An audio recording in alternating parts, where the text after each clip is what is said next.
About every minute, an American is sexually assaulted. One out of every six American women have been the victim of an attempted or completed rape in her lifetime, and 9 of every 10 rape victims are female. This prompts us to use the sociological theoretical framework of radical feminist theory. Radical feminist theory states that the universal oppression that women experience is a result of patriarchy, and violence against women is a consequence.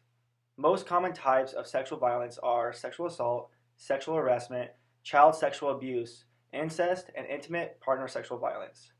Sexual assault occurs when sexual contact or behavior is made without the explicit consent of the victim.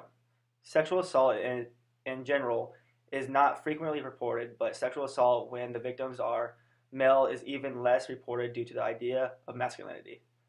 The negative stigma that victims carry continues to be a significant problem. 68% of sexual assaults are not reported. 97% of rape victims are women and 3% are men. Child sexual abuse is abuse that includes sexual activity with a minor, and according to the law, a child cannot consent to any form of sexual activity. Incest is any sexual contact or abuse between family members.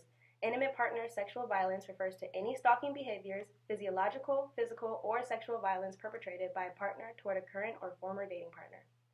Between 10% and 30% of adolescents reported experiencing some form of sexual dating violence. Physical dating violence ranges from 6% to 14% among heterosexual students, 19% to 29% among gay or lesbian students, and from 18% to 28% among bisexual students. In 2012, between 10% and 30% of adolescents reported experiencing some form of sexual dating violence.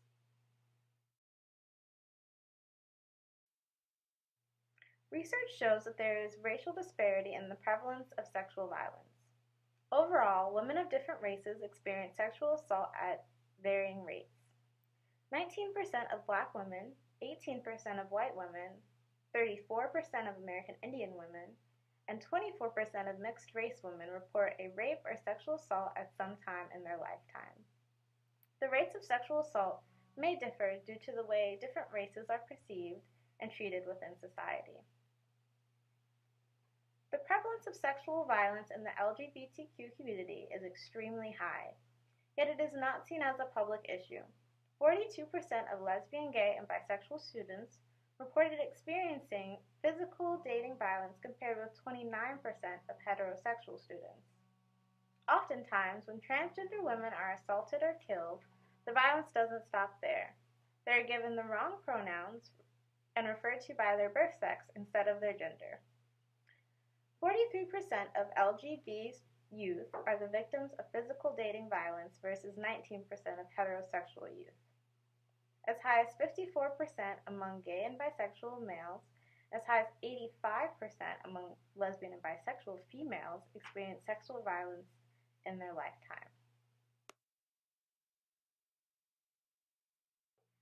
In conclusion, sexual violence is an issue of public safety that affects all communities, so it's in our best interest to reduce as much sexual violence as possible.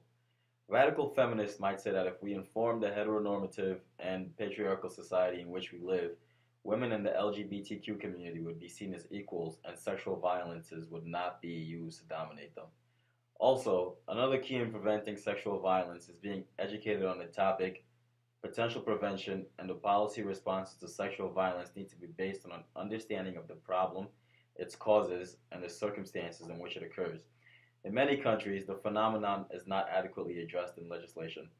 There needs to be more consideration given to the treatments of victims of sexual assault. There needs to be better support groups for men and women who have been raped. This includes a better understanding of the healing process, meeting victims' needs following an assault, and different ways to better improve the effectiveness of support services.